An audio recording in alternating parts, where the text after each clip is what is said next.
नमस्कार विद्यार्थी मित्रांनो, मी तुमची एड्युकेटर श्वेता चंदनकर तुम्हा सर्वांचे UGC net set exam preparation या युट्यूब चॅनलवर स्वागत करते. आणि आज आपण युजीसी नेट सेट एक्झाम याबद्दल बोलणार आहोत. तर यामध्ये विषय मराठी जो आहे तर युजीसी नेट जून 2025 याची मागील वर्षाची प्रश्नपत्रिका आपण आज इथे पाहतोय आणि आज याचा भाग 5 आहे. संपूर्ण पेपर अधिक स्पष्टीकरण आपण इथे घेत आहोत. सोबतच कोणत्या घटकांमधून किती प्रश्न विचारले गेलेले आहे आणि प्रश्न कशा पद्धतीचे विचारतात आहे हे सगळं आपण इथे डिस्कस करतो आहोत. एकंदरीत ह्या पेपरमध्ये तुम्ही बघितलं असेल तर ही मते कोणाची आहे किंवा ही विधाने कोणाची आहे अशा पद्धतीचे प्रश्न विचारले गेलेले आहे. व्याकरणावर प्रश्न आहे. त्यानंतर घटक 10 साहित्य कृतीमधून भरपूर प्रश्न विचारले गेलेले आहे. जोड्या लावा विचारले गेलेले आहे. त्यानंतर ग्रंथकार, कादंबरीकार, लेखक अशा पद्धतीच्या जोड्या लावामध्ये विचारलेले गेलेले आहे. त्यामुळे एकंदरीत आपल्याला हे सगळं अभ्यास करायचा आहे. सोबतच प्रकाशन वर्ष, कालानुक्रम असं सगळं पद्धतीचे प्रश्न इथे आलेले आहेत. तर आता आता परत कोणत्या पद्धतीचे प्रश्न आहेत ते सुद्धा आपण इथे पाहणार आहोत. चला तर मग सुरुवात करूया. ग्लोबल ऑनलाईन आपल्यासाठी घेऊन आले आहे युजीसी नेट सेट एक्झाम याची बॅच, ज्यामध्ये तुम्हाला पेपर 1 फ्री मिळणार आहे. सोबत लाईव्ह बॅच असणार आहे. संपूर्ण अभ्यासक्रमाच्या नोट्स असतील आहे. संपूर्ण अभ्यासक्रमाची सराव चाचणी असणार आहे. पीवायक्यू एमसीक्यू टेस्ट असणार आहे. स्पष्टीकरणासह बहुपर्यायी प्रश्न आहे. लॅपटॉप आणि वेब सोबतच 1 वर्षाची व्हॅलिडिटी सुद्धा आहे. याची जी फीस आहे ती 10,000 रुपये आणि आफ्टर डिस्काउंट ती 8,000 रुपये असणार आहे. जर का तुम्हाला एनरोल करायचं असेल तर तुम्ही दिलेल्या नंबरवर संपर्क करू शकता किंवा ग्लोबल ऑनलाईन ऍप प्ले स्टोअरवरून डाउनलोड करू शकता. येत्या मंडेपासून आपण नवीन बॅच सुरू करतो आहोत. जर का तुम्हाला एनरोल करायचं असेल तर तुम्ही दिलेल्या नंबरवर संपर्क करू शकता. चला तर मग सुरुवात करूया. ग्लोबल ऑनलाईन ऍप डाउनलोड केल्यानंतर तुम्हाला अशा पद्धतीचे MS set UGC net paper two search करायचं आहे कोर्सेसमध्ये जाऊन. त्यानंतर बघा अशा पद्धतीचा एक कोर्स तुम्हाला अवेलेबल होईल आहे. त्यामध्ये कंटेंटमध्ये जेव्हा तुम्ही जाल तिथे बघा notes, paper 1 by Ankita Sood, PYQ test, NET SET paper 2, mock test, weekly test असं सगळं तिथे तुमच्यासाठी कंटेंट अवेलेबल असणार आहे. आणि लाईव्ह क्लासेसचे नोटिफिकेशन सुद्धा तुम्हाला ऍपवर मिळतात आहे. नक्की एनरोल करा आणि अभ्यासाला सुरुवात करा. चला तर मग प्रश्नांकडे वळूया. पहिला प्रश्न आहे, हा का ग खांडू देईल येथुनी जीवाचे कृतकर्म जाणी जेते म्हणून येथ जीवाची घृणा नुपुचे येथुनी तुमचे दोष बाहेरी घाली जेती तरी पोर हो पोटी सुरी सोसो मराल. ही सूत्रे कोणत्या ग्रंथातली आहे? सूत्रपाठ, दृष्टांतपाठ, लीळा, चरित्र, स्मृतिस्थळ. चला सांगा बघू.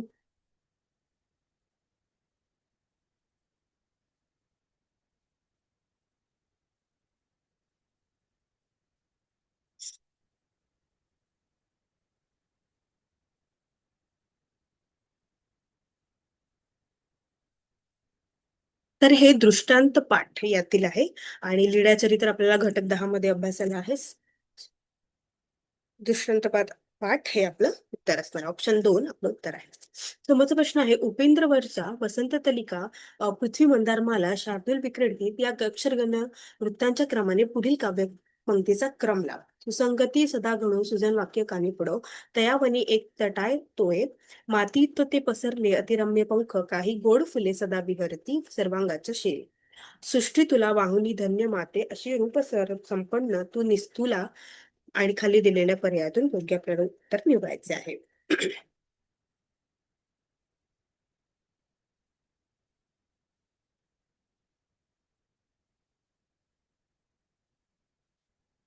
उपेंद्र वर्जामध्ये 11 अक्षरे असतात. वसंत तालिकेमध्ये 14 अक्षरे असतात. उपेंद्र वर्जामध्ये 11 अक्षरे असतात आणि वसंत तालिकेमध्ये 14 अक्षरे, पृथ्वीमध्ये 17 अक्षरे, मंदारमालामध्ये 22 अक्षरे आणि शार्दूल विक्रीडितमध्ये 19 अक्षरे. त्यानुसार आपल्याला ते करायचं आहे.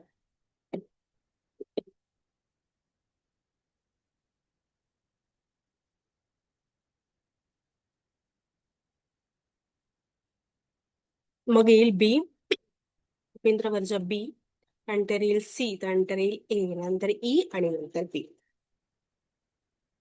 अशा पद्धतीचा आपला पर्याय आहे, म्हणजे ऑप्शन 1 आपलं उत्तर असणार आहे.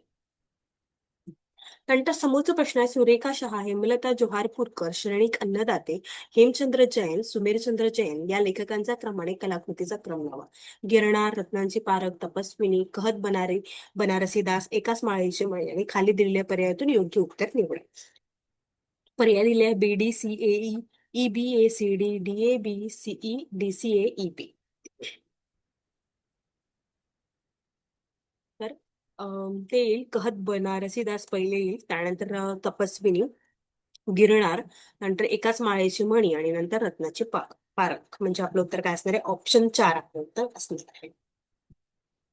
त्यानंतर समोरचा प्रश्न आहे, याकबसनच्या भाषांतर विचारामागे कोणत्या तर्कशास्त्राचा प्रभाव आहे? बर्टोल्डो रसेल, सी ए पियर्स, मायकोव्हिस, मॅथ्यू एनोल्ट. सी ए पियर्स, सी एस पियर्स या तर्कशास्त्राचा याच्या मागे प्रभाव आहे. तर मग आपलं उत्तर असणार आहे ऑप्शन 2.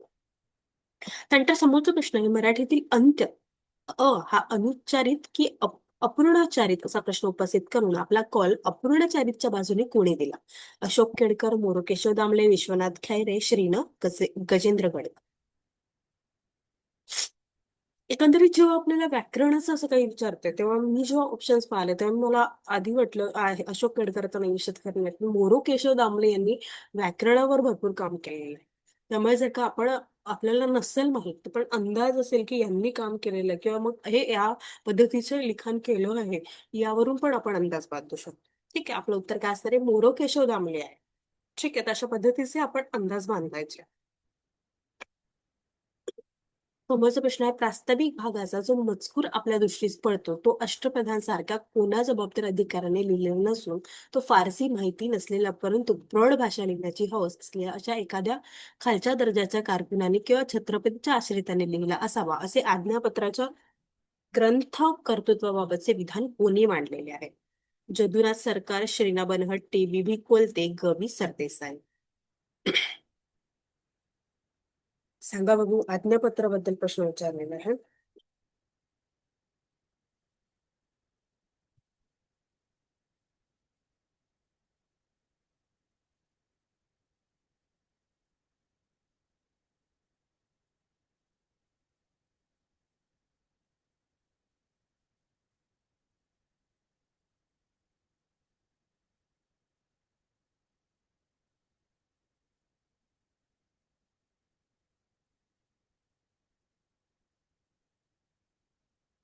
आपल्याला माहिती पाहिजे की आज्ञापत्र हा ग्रंथ रामचंद्र पंत अमात्य यांनी लिहिलेला आहे. त्यांनी हा ग्रंथ कोल्हापूरचे छत्रपती संभाजी महाराज यांच्या आज्ञेवरून 1715 मध्ये लिहिलं होतं आणि त्यावर यांनी विधान केलेलं आहे. तर कोणी केलेलं आहे ते विधान? ते श्रीना बनहट्टी यांनी केलेलं आहे. त्यामुळे आपलं उत्तर असणार आहे 2. तर समोरचा प्रश्न आहे, राश्री जोग यांच्या मते प्रतिभा म्हणजे वाङ्मय निर्मितीच्या मुळाशी असणारी हेतुभूत निर्मितीक्षम प्रज्ञा आहे. अभिरुची हा निर्मितीक्षम मनोधर्म आहे. कलाकृतीचे अखेरचे रूप ठरेपर्यंत अभिरुचीचे नियंत्रण तिच्यावर असणे स्वाभाविक आहे. निर्मिती करणाऱ्यांची अभिरुची निर्दोष असते. रसिकांची अभिरुची वाङ्मय निर्मितीस योग्य वळण लावू शकते. खाली दिलेल्या पर्यायातून योग्य उत्तर निवडा. आता तुम्हाला काय करायचं आहे, नोट्स जे आहेत राष्ट्रीय जोग यांच्या मते यांचं मत असं म्हणून आपल्याला लिहायचं. त्या नोटमध्ये तुम्ही करून ठेवा. त्यामधलं ए, सी आणि ई हे जे आहे हे आपण पर्याय निवडतो आहे आणि आपलं उत्तर असणार आहे 4. हे त्यांचे काय मत आहे. प्रतिभा म्हणजे वाङ्मय निर्मितीच्या मुळाशी असणारी हेतुभूत निर्मितीक्षम प्रज्ञा आहे. त्यानंतर कलाकृतीचे अखेरचे रूप ठरेपर्यंत अभिरुचीचे नियंत्रण तिजोर असणे स्वाभाविक आहे. त्यानंतर रसिकांची अभिरुची वाङ्मय निर्मितीस योग्य वळण लावू शकते. त्यामुळे आपलं उत्तर काय असणार आहे? 4 असणार. नंतर समोरचा प्रश्न आहे, भाषांतराविषयी सुधाकर मराठी यांची पुढील कोणती विधाने आहेत? कवितेच्या भाषांतरात भाषेचे सूक्ष्म विश्लेषण गुंतलेले असते. ज्या संस्कृतीत कवितेचे भाषांतर केले जाते त्या संस्कृतीला सोयीस्कर होतील असे काही निर्णय भाषांतरकाराला द्यावे लागतात. छायानुवादात नव्या अर्थाची अभिव्यक्ती असते. भाषांतराला मूळ कृतीचे सौंदर्य मिळणार नाही. जेव्हा समतुल्य असते, रचनाबंध भाषांतरांच्या भाषेत उपलब्ध नसतील तेव्हा भाषांतरकाराला नवे रचनाबंध तयार करावे लागते. आपल्याला पर्याय दिलेले आहेत, सांगा बघू. पर्याय ACE केवळ, BDE केवळ, ABE केवळ, BC.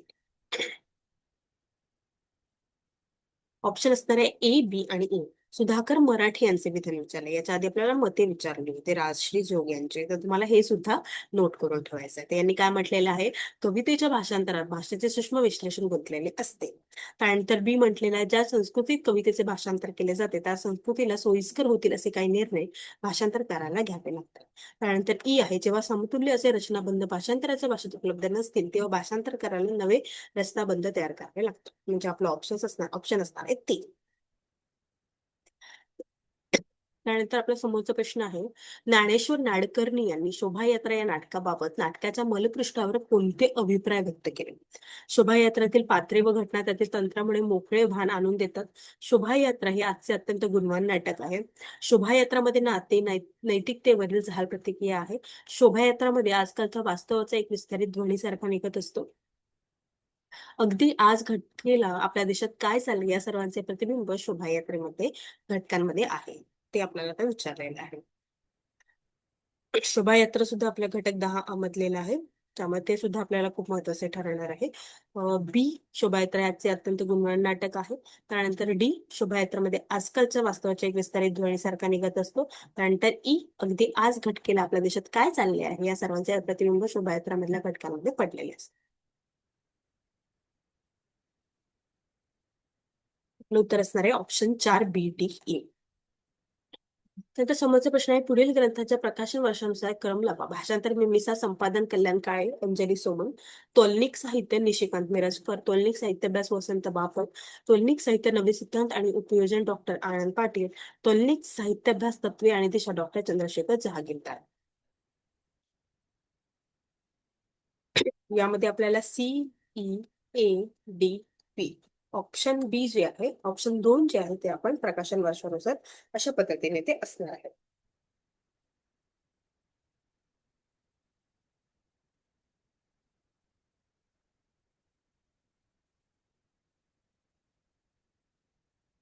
भाषांतर मिळवीचा तोलनिक साहित्य अभ्यास. तर भाषांतर मिमीचं जे आहे तोलनिक साहित्य अभ्यास जो आहे वसंत बापट यांचे 1981, तोलनिक साहित्य अभ्यास तत्वे आणि दिशा 1992, भाषांतर मिमीचा 1997, तोलनिक साहित्य 1998 आणि तोलनिक साहित्य निशिकांत मिरजकर 2016. 2016 म्हणजे आपलं ऑप्शन असणार आहे 2. आता आपल्याला उतारा दिलेला आहे, 2 वेगवेगळे उतारे आहेत आणि त्याच्यावर 5-5 प्रश्न आपल्याला मिळते आहे. म्हणजे 20 मार्कांसाठी आपल्याला उतारा विचारला जातो आहे, तो नेहमीच विचारतो. त्यामध्ये सुद्धा आपल्याला चूक करायची नाहीये. त्यासाठी आपल्याला दिलेला उतारा व्यवस्थितपणे वाचायचा आहे. ठीक आहे. चला, तुम्ही सुद्धा माझ्यासोबत अभ्यास करा आणि हा उतारा व्यवस्थित वाचा. तो संस्कृतीचा परस्परांशी संबंध आल्यामुळे जी देवाणघेवाण होते तिचा ठसा मुख्यतः त्या संस्कृतीचे दर्शन घडवणाऱ्या भाषांच्या शब्दसंग्रहावर उमटतो. किंबहुना काही शब्दांच्या व्युत्पत्ती आणि काही वाक्प्रचारांचे आणि वाक्यरचनांचे मूळ समजून घेण्याचा प्रयत्न करताना भाषेच्या अभ्यासकाचे लक्ष भाषेच्या आजूबाजूला असणाऱ्या तिच्या बाह्य परिस्थितीकडे गेले आणि त्यामुळेच उसनवरी सारख्या तत्वांची जाणीव आणि खालच्या थराचा कल्पनेचा जन्म झाला. कारण भाषेमधल्या सर्वच घटकांचा खुलासा काही तिच्या सदैव चाललेल्या ध्वनी परिवर्तनानिधी अंत प्रवृत्तींनी होत नाही. या प्रवृत्ती भाषेच्या अभ्यासाला काही अंशी अपुऱ्या पडतात. ही गोष्ट हळूहळू स्पष्ट झाली, जे अंतर्गत परिस्थितीत अथवा रचनेत सापडत नाही. त्याचा उगम बाहेर कुठेतरी असला पाहिजे, हे तर्कशुद्ध अनुमान यातूनच निघाले. या अनुमानाला एक फार महत्वाचा आधार होता. भाषा एक समाजपोयी संस्था आहे, तेव्हा इतर सामाजिक संस्थांना लागू पडणारे काही महत्वाचे सामान्य नियम भाषेलाही लागू पडतात, असे अनुमान करणे स्वाभाविक होते. म्हणून इतर सामाजिक संस्थेचे जीवन काही अशी समाजाच्या अंतर्गत प्रवृत्तीने घडवले जाते. त्यांच्या काही परिवर्तनाची बीजे त्यांच्या रचनेत समाविष्ट असतात. हे जितके खरे आहे तितकेच जीवन आणि काही परिवर्तने बाह्य परिस्थितीवर अवलंबून असतात. या गोष्टीचे ज्ञान झाल्यावरती भाषेच्या बाबतीतही लागू करणे क्रमप्राप्तच ठरते. अशा पद्धतीचा उतार आहे. हा प्रश्न आहे, भाषा व इतर सामाजिक संस्थांमधील साम्य कोणते आहेत? तंतोतंत सारख्याच प्रकारचे सामाजिक रचना तत्व, अंतर्गत प्रवृत्तीमुळे काही परिवर्तनाचे बीजे रचनेत, परंतु काही परिवर्तने बाह्य परिस्थितीवर अवलंबून असतात. 3 भाषा व इतर सामाजिक संस्थांचे कुळ एकच असते. 4 अंतर्गत प्रवृत्तीमुळे काही बीजे रचनेत असतात आणि या बाबतीत बाह्य परिस्थिती पोषक करून घेतली जाते. सांगा बघू. तर यामध्ये अंतर्गत प्रवृत्तीमुळे काही परिवर्तनाची बीजे रचनेत, परंतु काही परिवर्तने बाह्य परिस्थितीवर अवलंबून असतात. 2 जे आहे ते आपल्या उत्तरात असणार आहे. त्यानंतर समोरचा प्रश्न उत्तरावरच आहे. उसनवरी तत्वाची जाणीव आणि खालच्या थराचा कल्पनेचा जन्म कशामुळे झालेला आहे? 2 संस्कृतीच्या परस्परांशी संबंध आल्यामुळे, संस्कृतीचे दर्शन घडवणाऱ्या शब्दसंग्रहामुळे, शब्दांची व्युत्पत्ती, वाक्यप्रचार, वाक्यरचनाचे मूळ समजून घेताना भाषा अभ्यासकाचे लक्ष भाषेच्या बाह्य परिस्थितीकडे गेल्यामुळे, ध्वनी परिवर्तनवादी अंतप्रवृत्तीमुळे. तर शब्दांची व्युत्पत्ती, वाक्यप्रचार हे आहे ना, बघा. कुठे? हे इथे स्टार्टिंगलाच दिलेलं आहे काही शब्दांच्या काही वाक्यप्रचार. त्यामुळे आपलं उत्तर काय असणार आहे? 3 असणार आहे. त्यानंतर समोरचा प्रश्न आहे, भाषेच्या सर्वांगीण अभ्यासात काही अंशी अपुरी पडणारी बाब कोणती? भाषेत चालणारा ध्वनी परिवर्तनवादी अंतप्रवृत्ती, भाषिक उसनवारी, शब्दांची व्युत्पत्ती, वाक्य रचनेचा अभ्यास. सांगा बघू. ते असणार आहे भाषेत चालणारा ध्वनी परिवर्तनवादी अंतप्रवृत्ती. ठीक आहे. त्यामुळे आपलं उत्तर असणार आहे ऑप्शन 1. कारण समोरचा प्रश्न आहे, भाषेच्या बाह्य परिस्थितीकडे वळल्यावर कोणते तर्कशुद्ध अनुमान प्राप्त झाले? ध्वनी परिवर्तनवादी अंतप्रवृत्तीचे अनुमान, भाषाभ्यासे बीजभूत स्वरूप अंतर्गत परिस्थितीच आहे, अंतर्गत परिस्थिती अथवा रचनेचे अप्राव्य त्याचा उगम बाहेर असतो, भाषा एक समाजकुल संस्था आहे. त्यामध्ये आपल्याला अंतर्गत परिस्थिती अथवा रचनेचे अप्राप्य आहे त्याचा उगम बाहेर असतो, हे आपलं उत्तर असणार आहे. अशा पद्धतीचे आता 10 मार्क आपल्याला मिळाले आहे, म्हणजे 5 प्रश्नांचे. ठीक आहे. एका उत्तरावर त्यासाठी आपल्याला उत्तर व्यवस्थितपणे वाचावं लागेल. 2-3दा वाचावं लागेल. जर का उत्तर येत नसेल तर, है ना? पण याचे मार्क सोडायचे नाही. त्यानंतर समोरचा प्रश्न आहे, खाली दिलेल्या उत्तरावरील प्रश्नाची उत्तरे लिहा. हा सुद्धा तोच आहे आपला, है ना? भाषा ही एका समाजप्रिय संस्था आहे आणि यावरून कोणते अनुमान काढता आले? इतर सामाजिक संस्था या सर्व समावेश असतात आणि भाषा ही खालच्या स्तरावर असते. सामाजिक संस्थांना लागू पडणारे नियम भाषा या संस्थेला लागू पडू शकत नाही. इतर सामाजिक संस्थांना लागू पडणारे महत्वाचे सामान्य नियम भाषेलाही लागू पडतात आणि इतर सामाजिक संस्था या तितक्याच विरुद्ध नसतात, तर त्यातही अंतर्गत प्रवृत्ती असते. आपलं उत्तर काय असणार आहे? 3 असणार आहे. इतर सामाजिक संस्थांना लागू पडणारे महत्वाचे सामान्य नियम भाषेलाही लागू पडतात. त्यानंतर आपल्याला नवीन उत्तर आहे. कवितेच्या निर्मिती प्रक्रियेबद्दल बोलताना एक फार अवघड गोष्ट जाणवते. निर्मितीच्या प्रत्यक्ष प्रक्रियेबाबत काही बोलणे लिहिणे शक्य नसते. तिची गतिमान त्यावेळी जाणवू शकत नाही. हे विचार प्रक्रियेसारखेच असल्याने विचार प्रक्रियेत विचार करताना जागरूक राहता येत नाही. कारण विचार हा बौद्धिक प्रक्रिया असत नाही, तर बौद्धिक प्रक्रियेची फलश्रुती असते. नेमके सांगायचे तर प्रक्रियेची उपज म्हणून विचार निर्माण होतात. कवितेच्या निर्मिती प्रक्रियेत अंगभूत असलेली प्रचंड गुंतागुंत ज्या शब्दसंगतीतून साकार होते, ती शब्दसंगतीची उपज म्हणून कविता बाहेर येते. म्हणूनच कवितेच्या निर्मितीबद्दल एखादा कवी लिहू किंवा बोलू लागला तर त्याच्या काळाचे अंतर पडलेले असते. शिवाय कविता उपज म्हणून समोर असते. तिच्यातील शब्दांच्या साहाय्याने प्रक्रियेची वाट शोधावी लागते आणि इथे तर्कसंगतीनेच वाट शोधण्याचा प्रयत्न होतो. अर्थात हा प्रकार एकदमच काल्पनिक आणि तर्क लढवणारा असेल असेही नाही. काही वेळा आठवणीचे तुकडे प्रक्रियेला तिरकस जाऊन मनात रुतून बसणेही शक्य असते. फक्त त्यावरून पूर्ण प्रक्रिया लक्षात येत नाही. अशा वेळी ते आठवणींचे तुकडेही तार्किक संगतीसाठी उपयोगी पडतात. एकंदरीत निर्मितीची प्रचंड गतिमान प्रक्रिया तोंडून बाहेर आलेले मनात रुतून बसलेल्या आठवणींचे लचके शब्द आणि शब्दसमूहातून निर्माण होणारे ध्वनीचे रचनाबंध अशा काही तुटपुंज गोष्टींचा आधार घेऊनच कवितेच्या निर्मिती प्रक्रियेचे एक चित्र प्रक्रियेनंतरच निर्माण करावे लागते. त्यासाठी आपला प्रश्न विचारलाय, कवितेच्या निर्मिती प्रक्रियेशी कोणती प्रक्रिया संभवत नाही? निर्मितीचे सिद्धांत आणि शब्दांच्या उपयोगाची संगती, रूपबंध निर्मिती, भावनिष्ठता. सांगा बघू. इथूनच सांगायचं आपल्याला. निर्मितीचे सिद्धांत म्हणजे आपलं ऑप्शन काय असणार आहे? 1 असणार आहे. त्यानंतर विचार प्रक्रियेचा बौद्धिक प्रक्रियेशी असलेला संबंध कोणत्या स्वरूपाचा आहे? सामाजिक, सांकेतिक, पारंपरिक, मानसिक. तर तो मानसिक या स्वरूपाचा आहे. त्यामुळे आपलं उत्तर असणार आहे 4. नंतर काव्य निर्मितीच्या मुळाशी काय असतं? शब्दसमूहात निर्माण होणारे ध्वनी, सांस्कृतिक आणि भाषिक गुंतागुंत, भाषिक संवेदना, कविची कल्पकता. तर सांस्कृतिक आणि भाषिक गुंतागुंत. त्यानंतर समोरचा प्रश्न आहे, कवितेला अर्थगंधता कशामुळे प्राप्त होते? ध्वनीचे रचनाबंध, शब्दांचे सांकेतिक अर्थ, शब्दांची सलगता, आठवणीचे तुकडे. तर शब्दांचे सांकेतिक अर्थ हे आपलं उत्तर आहे, म्हणजे 2, ऑप्शन 2. त्यानंतर आपला शेवटचा प्रश्न आहे, कवितेच्या निर्मितीविषयी भाष्य करताना कशाचा आधार घेणे क्रमप्राप्त ठरते? ध्वनीचे रचनाबंध, कवीची भावस्थिती, तर्कसंगती, तत्कालीन परिस्थिती. म्हणजेच आपला ऑप्शन काय असणार आहे? तर्कसंगती असणार आहे. कवितेच्या निर्मितीविषयी भाष्य करताना आपल्याला तर्कसंगतीचा आधार घेणे क्रमप्राप्त ठरते, म्हणजे ऑप्शन 3. अशा पद्धतीने आपण जून 2025 हा पेपर पाहिलेला आहे. मराठीचा 100 क्वेश्चन्स पाहिलेले आहे आपण. त्यामध्ये तुम्हाला मते कोणाची आहे, ही मते कोणाची आहे, विधाने कोणाची आहे, सोबतच घटक 10 यावर भरपूर प्रश्न विचारले गेलेले आहे. व्याकरण, चळवळी, त्यानंतर ग्रंथकार, लेखक, पुन्हा प्रकाशन वर्ष आणि कालानुक्रमासाठी आपल्याला कादंबरी किंवा नाटक ते आपल्याला स्वतःलाच वाचावं लागेल आणि एखादी कादंबरी किंवा जेव्हा आपण त्याचा लेखक वगैरे पाठ करतो किंवा वाचतो तेव्हा आपण त्याचं प्रकाशन वर्ष सुद्धा अभ्यास करायला हवं.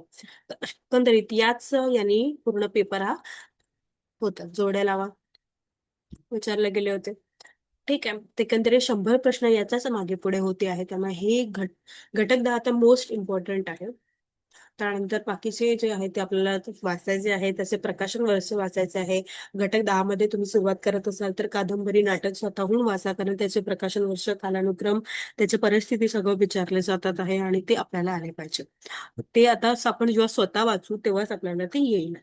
त्यामुळे एकंदरीत त्याचा सारांश सुद्धा तुम्ही वाचू शकता किंवा मग तुम्ही स्वतः वाचा. आणि यामध्ये आलेले पूर्ण मते, विधाने तुम्हाला नोट करायचे अभ्यासासाठी आणि म्हणजे कसं ते फिरवून विचारलं तरी तुम्हाला ते येईल आहे. ठीक आहे. आणि आपले जे दोन्ही झालेलं डिसेंबर 2025 आणि जून 2025 हे दोन्ही क्वेश्चन पेपरचा तुम्ही चांगला अभ्यास करा. कारण विवाहिक प्रश्न खूप महत्वाचे ठरतात अभ्यास करताना.